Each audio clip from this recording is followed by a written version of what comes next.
Welcome back to Nearbound Marketing. I'm Logan Lyles. I am joined today by Jessie Shipman. Jessie, welcome to the show. Hey, thanks for having me, Logan.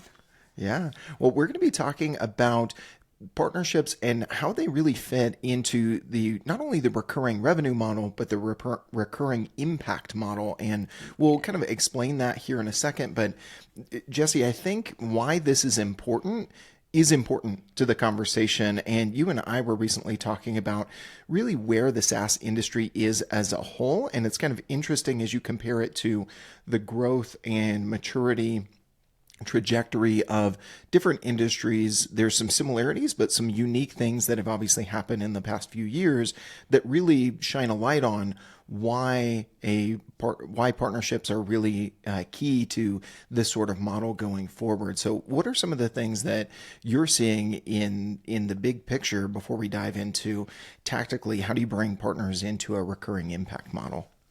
Yeah, for sure. So I want to make sure to say that, like, this is something I've been exploring recently. And so I love that this podcast is more about learning out loud than it is necessarily like deep expertise in this particular area. But as soon as I started learning about this concept of like recurring impact as a driver of recurring revenue, immediately my brain always kind of goes to like, where does partnerships fit into this? Like, surely there's an angle for partnerships here. And it was so like a light bulb moment for me of like, oh, like this, it's just so clear that like partnerships would be in and around this bow tie. And so I guess it like makes sense for me to talk about like what the hell I'm talking about in terms of the bow tie, and like where that comes from. So to be super clear, this bow tie or recurring impact model is by a company, or is I think trademarked, at least. It's got to be trademarked. I don't know for sure, but it's got to be trademarked by a company called Winning by Design. Mm-hmm. And they have deep knowledge on go-to-market and historical trends and how all of this sort of works. And so I'm going to give like a really rudimentary idea of this here, but if this is like interesting at all to you, like you can just hop on Winning by Design. And then there's actually a new book should be hitting Amazon very soon, called Revenue Architecture, and it's literally like the textbook on this. It was written by Jacko. Crap, I'm gonna mess up his last name, so I'm not even gonna say it. Van de Jewy, something like that. Sorry, something Jacko. Revenue Architecture. Yeah, I don't know that I've ever said his name out. Right? Yeah. Revenue Architecture is the name of the book. Winning by Design is the name of the company. So the concept here is like that we have been focused on SaaS for the last 13 years, decade and a half, roughly. We've been focused on the funnel. Everybody knows what the funnel is. There's light funnels and dark funnels and mid funnels and top funnels and flip my funnel and all the things, right? But the idea is that the funnel really focuses on what happens all the way up until customer acquisition. And the majority of our dollars, the majority of our time and resources in SaaS is really focused on how are we moving new customers through the funnel. And it's something like 90 to 95% of dollars spent are through the funnel or something like that. What Winning by Design is talking about is actually like flipping the funnel on its side. And then there's a whole other side that goes outward.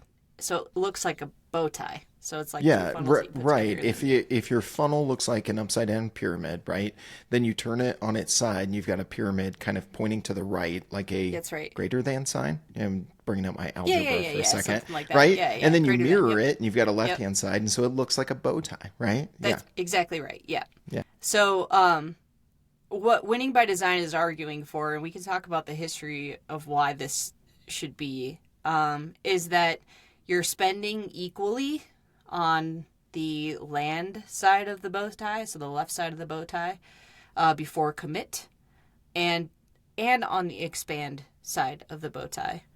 And the reason that they really talk about that is that in a recurring revenue model, once you hit like a certain inflection point in growth, most of your revenue is coming from retaining existing customers.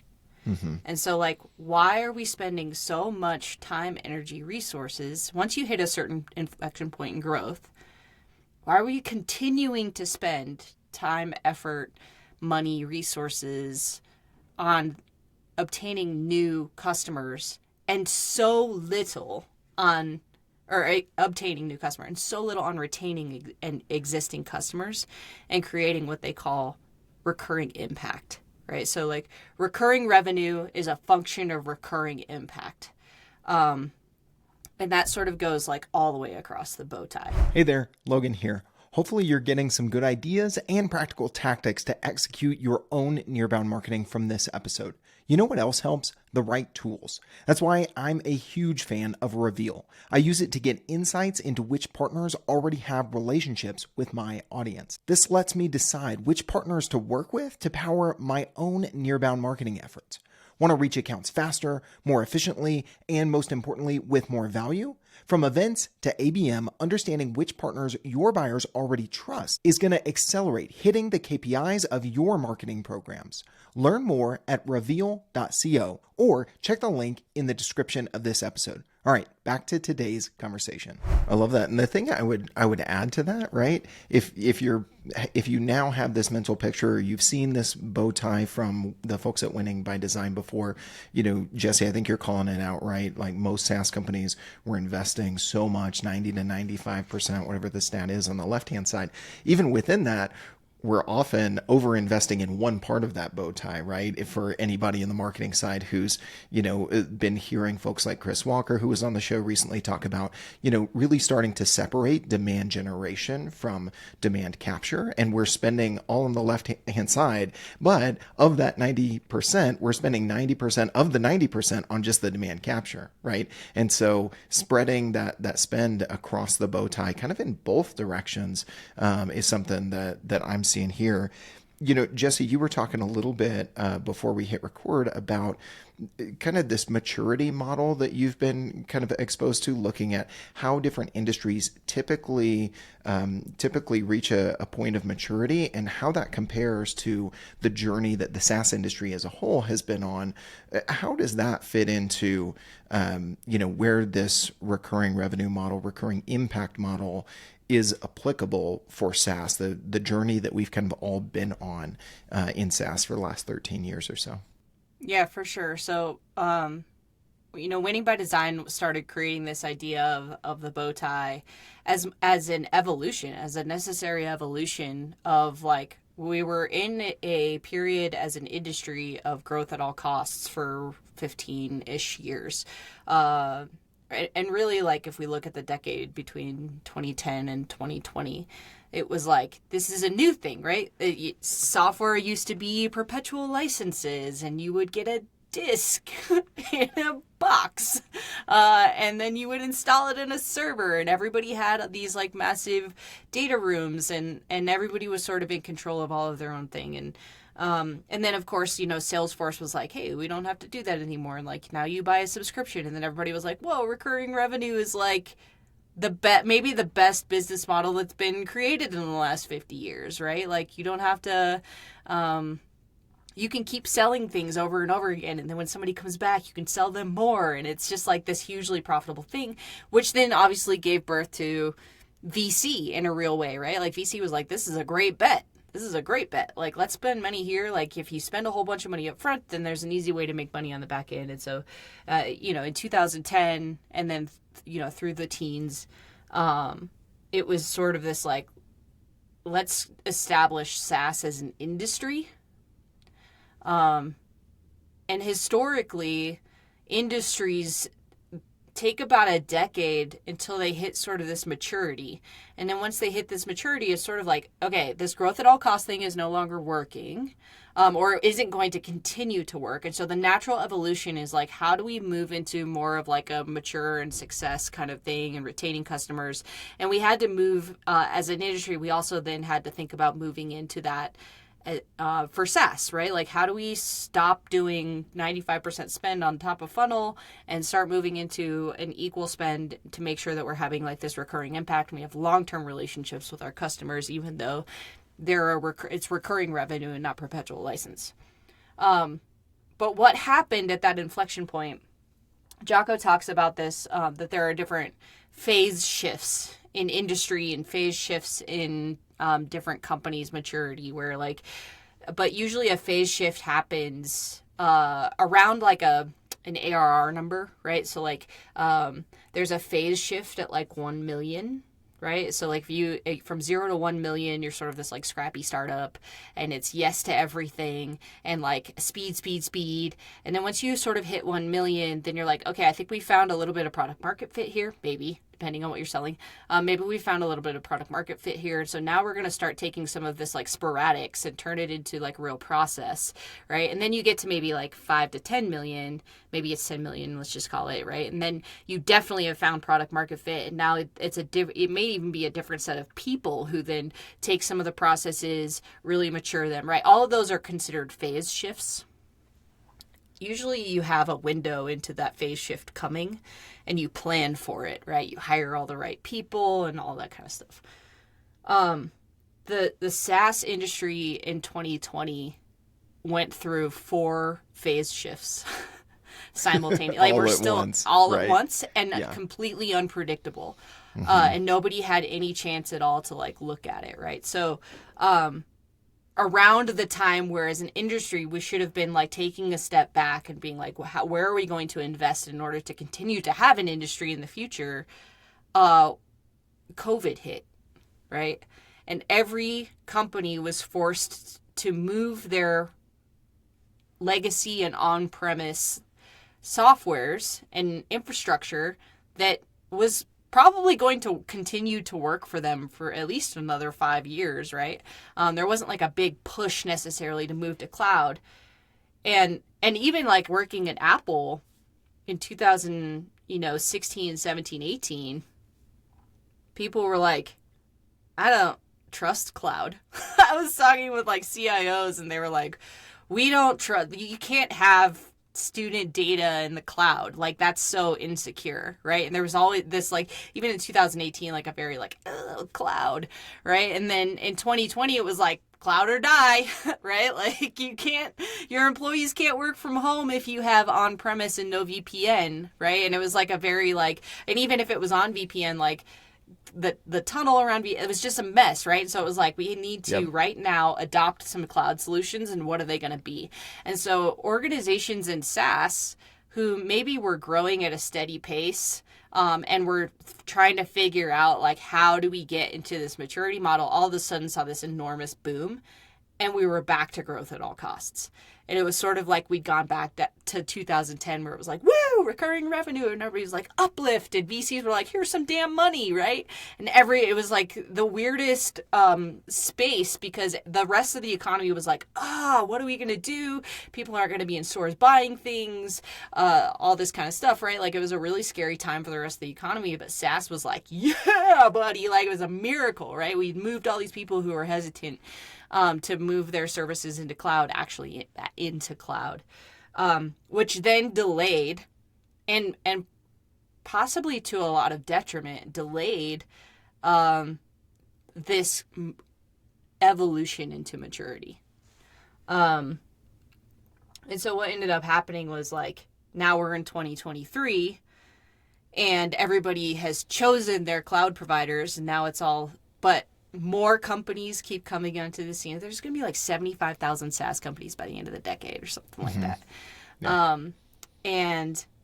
More companies keep coming into the scene and there's different point solutions and there's still this mentality around like, well, we're still just need to acquire new logos. That's how we grow. That's how we make money is we just acquire new logos. And there isn't this like equal dollar spend to retain them. And the mindset around that is one that is becoming increasingly difficult to overcome.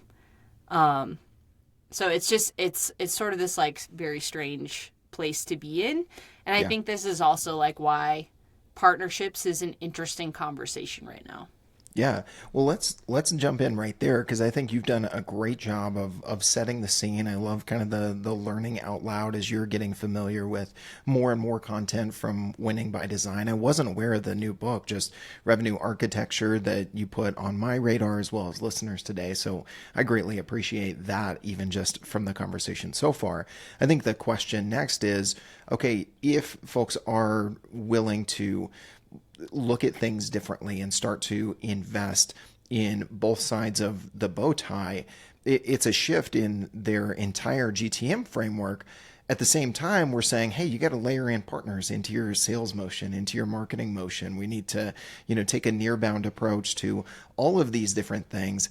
That's a lot for a lot of GTM leaders to take in at once.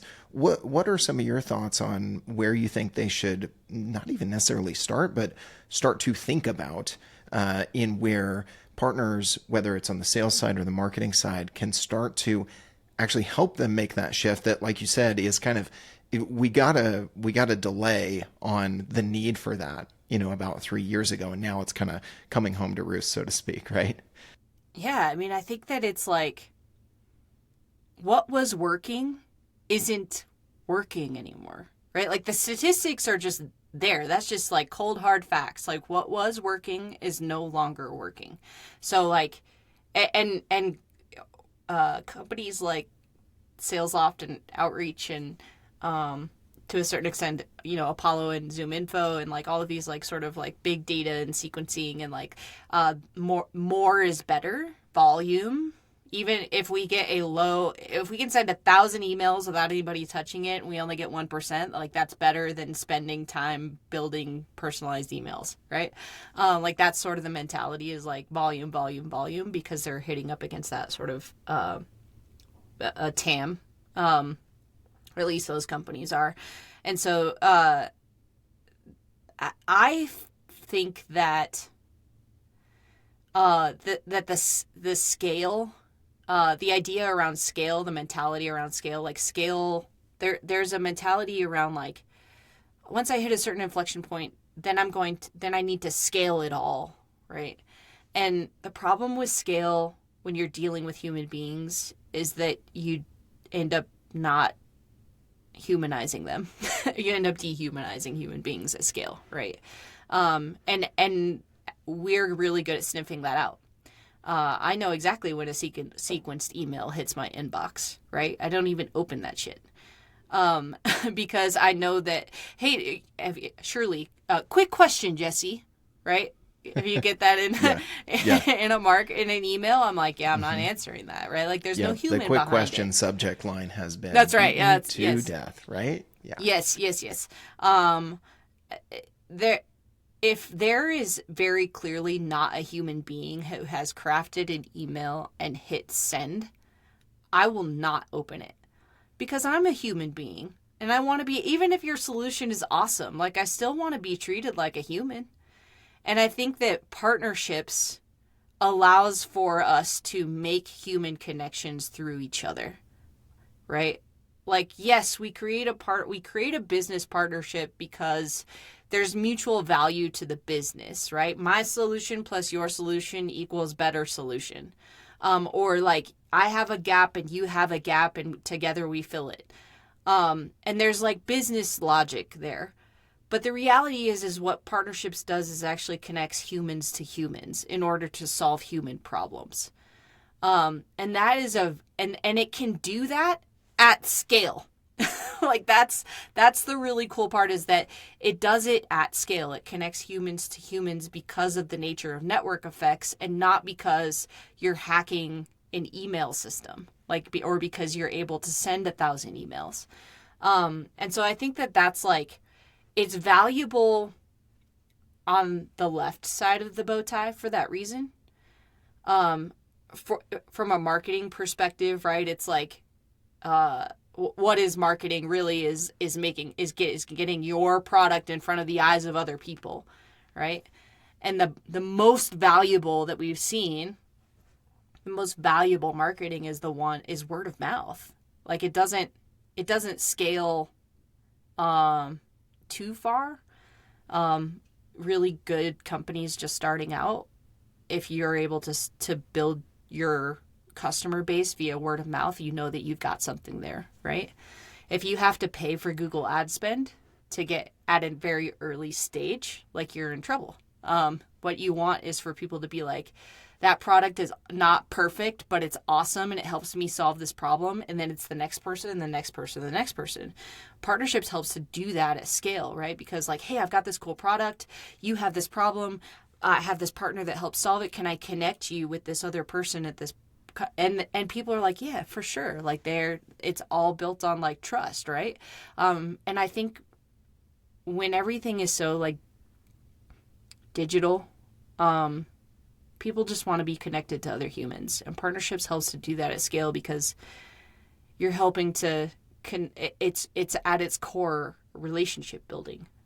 So that's kind of the top of funnel. And then from the sales perspective, like, partnerships allows for AEs to connect with other AEs, even if they never, like, hopefully they eventually sell together, but, like, just connecting two AEs to, like, talk shop, right? Like, how awesome is it to, like, meet? That's why conferences work, right? Is because you're able to meet with people who care about the things that you care about, or trying to solve the problems that you solve. And, like, if you have two partners who have a joint solution and you just connect the AEs to create relationship, like, business will be done in that way, right? And then on the CS side, right, like, you're able to, and then the success side, and this is that, like, recurring impact piece, is we know for sure that if CS teams are bringing up partnerships and ensuring the integrations are turned on and connecting with solution people at partnerships and making sure everything's sort of working right on the success end, now you're creating, like, really good long-term impact and product stickiness, right? If you're connecting your piece into 8 other pieces, they're much less likely to churn from your product.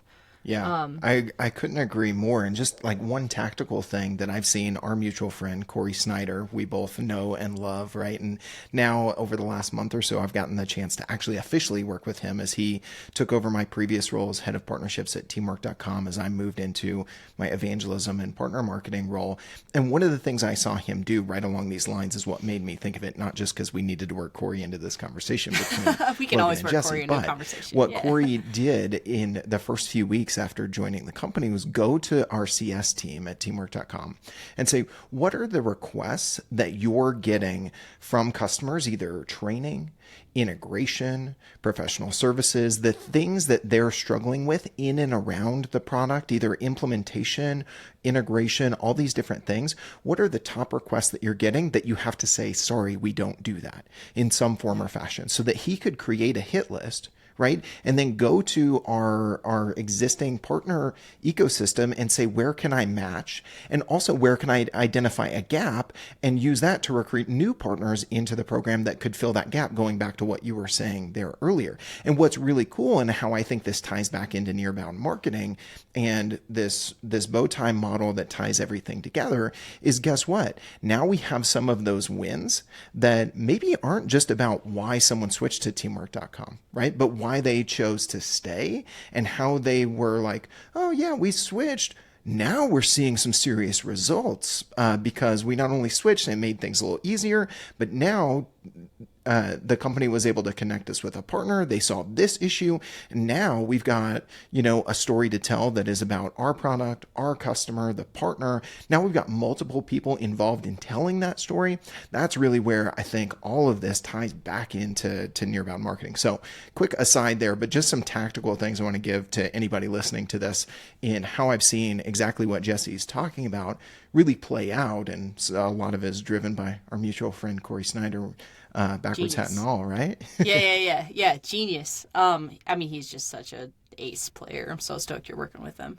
But I think the thing that came to mind as you were talking through that is, like, who are the two most neglected GTM groups, right? Like, CS and partnerships. Like, they just make a perfect pair.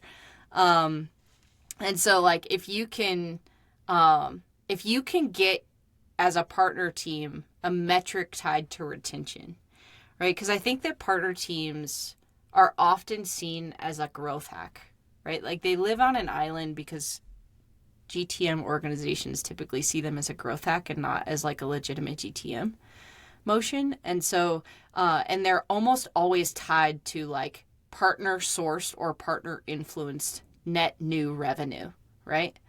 I'm not sure that I've ever seen a partner program where there is a quota on retention or expansion. And there absolutely should be. I think that if you were to shift the metric from a RevOps perspective of partnerships to like expansion or retention, that you would probably see a significant shift in how much partner teams are actually contributing to overall revenue. And so like metrics drive behavior. And if the metric that partner programs are sourced on is some ridiculous metric like number of partners, at first that makes sense. Over time, maybe not so much. But like this sort of idea that partnerships are their only purpose is to bring in new sourced revenue from a partner. That's where again all of the impact resources or all of the resources and money and investment comes into the left side of the funnel or the left side of the bow tie, when really it's the right side of the bow tie once you've hit a certain maturity that actually will continue to drive the growth that you're hoping for in a mature SaaS product, right? And so what's interesting to me though, right, is that sales and marketing live on the left side of the bow tie and CS and support live on the right side of the bow tie. But partnerships is the only organization that expands the entire function of impact, from marketing and sales to commit to CS and to support, right? Like partnerships has a hand all the way across that funnel, and is probably the most cross-functional piece that can drive impact and revenue across the entire organization. Yeah. So I think the advice you gave earlier in changing the metrics by which you measure your partner program, incorporating retention, expansion, not just partner sourced and partner influence net new revenue. If you kind of step away from that common pitfall, you're able to actually have that impact from a partner team across the entire bow tie. What are maybe some of the other things that you're talking with partner leaders that they are doing to have that impact across the bow tie, even if they're not able to, convince their entire leadership team to change the way they're measured yet, but they're trying to have that recurring impact going back to the theme of this show? What are some of the things tactically that you see them doing that are working, or maybe some of the things that they're trying that aren't working? That's fair game too. Yeah, I think the overwhelming conversation that I'm having these days is that partner leaders they want to bring impact to their partners, right? Like there's so many partner leaders who are like, I just want my sales team to know about my partners so that we can actually like give first, right? Like it's one thing for a partner team to be available to a partner, and it's super, super important, right? To like be available, to have a product that actually solves a problem for their customers, and to spend the time and do the enablement and like be a good partner that the partner team can actually have an impact on. But it's the internal teams that need convincing that those partners are worthwhile and worth talking about. And I think that has been probably the biggest challenge is actually getting like internal team buy-in on like why they should be spending any time thinking about partners. I think that the number one problem in partnerships right now that needs to be solved is partner awareness, right? Like it's just when you get to a certain size in ecosystem, like in your ecosystem, being aware of what every partner does and how they do it and when you should talk about them is impossible. It's actually, I think, a physiological impossibility. How can anybody It is hold much all of that harder than I information thought it would in be. their, yeah. In stepping into my first partner role. And I think, getting everyone to know who those partners are and also what are their strengths. One of the things Corey's mentioned to me that I think I missed in my initial jump into my head of partnerships role a year ago before I made the official move over to marketing was not realizing that you have different partners with different strengths. You have marketing partners that are never really going to sell. You have sales partners that are never really going to market. They don't have a big megaphone. You have service partners that are going to help with that right side of the bow tie, but they're never really going to sell. And they're definitely not going to market. That's just not their strength. And so I think it's kind of a multi-layered thing. You've got to get your team aware of all your partners and aware of their strengths. And so that's where you kind of have to divide and conquer, right? Where marketing needs to know about who are those partners that can really help them. Sales needs to know about those that have the strengths that they're looking for. Same with CS and support. I mean, is that fair to say, Jessie, kind of that two-layered approach to this challenge? Is that how you look at it, or would you break it down differently? I think it goes back to impact and value. I think I keep having this conversation about value all the time, and I thought that it was not that it was just a common conversation that people were having. Like, if I'm building a product, I want that product to be valuable. I don't want people to pay for something that isn't bringing them direct value. That was something that I was like, well, duh. Like, why would I pay for something that doesn't bring me any value? And it turns out that in software, it happens all the time. That people are selling things that don't actually have like a really clear value. And I think it's the same thing with partnerships. Like, are you approaching a partner with a real value statement? And also, when you create a partnership, are you very clear to your internal teams on what the value is to them? What's the impact on their business? What is the impact on the customers? And getting really clear about that definition on all sides of it, on the side of the partner, like to the partner, and also like you are responsible also for articulating clearly what the value is internally and to customers. Yeah, that's such a good point as we're talking about, the recurring impact, which is going to lead to the recurring value, which ultimately leads to the recurring revenue that we're all after in SaaS, right? And so I think that puts, to not go too heavy with the pun, but that puts a nice bow tie on the conversation here. You see Nice. what I did there? Thank you. Nice. Thank you for Well laughing done. at my dad joke, Jessie. You're welcome. Well, this is fantastic. I am so glad you and I got a chance to chat. Even though we're in the same neck of the woods, we're recording remotely. We'll have to figure out a time to do some content in person for sure, as we're just a stone's throw from each other here in the Denver area. I'm going to say that. I catch some flack for calling Castle Rock Denver area. It is Denver, and I'm in yes, Parker, so it's fine. We're the same. There we go. There we go. For folks who are not in our neck of the woods, Jessie, or who are new to you and they want to connect human to human, person to person, not spam you with those sequences, but they do want to connect with you. They've gotten some value from what you shared today. What's the best way for them to do that and follow up? Yeah, for sure. So I'm a member of Pavilion. So if you're in Pavilion, you can just hit me up with a Slack or on LinkedIn. Also, if you lead with, hey, I'm also a Pavilion member, like you're a shoo-in, I will always connect with Pavilion members. I am also a member of Partnership Leaders. But if you are part of neither of those, you can find me on LinkedIn as long as you're not spamming me in my in-mail. Feel free to connect, and I almost always accept the connection, especially if you mention this podcast. I was going to say, just mention you heard Jessie on Nearbound Marketing, send her a connection request, send her a DM, and keep the conversation going from there. So, Jessie, thank you for continuing the conversation on all things Nearbound. We touched, on the marketing side and step back a little bit more broadly, I think, for a good conversation about where we're at in SaaS in general. I know a lot of the folks who listen to the show are in SaaS, some outside, and I think everybody got value no matter what your role or the type of company you're in today. So thank you so much for joining us on Nearbound Marketing, Jessie. Really appreciate it. Glad to be here. Thanks, Logan.